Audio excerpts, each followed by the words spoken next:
machen jetzt ein Lagerfeuer. Oh, bevor es ausgeht. Was verbrennst du jetzt? Das Eclipse 24 Seiten Bravo Special. Oh Gott! Edward! Brenne, Edward! Brenne! Taylor! Und Kirsten! In Schinkel haben die bestimmt noch nie ein Twilight-Feuerwerk gehabt. Das raucht.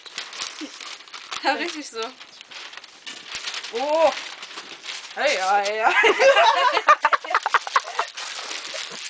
Boah, das stinkt richtig, ey. Nee, das sind die Poster.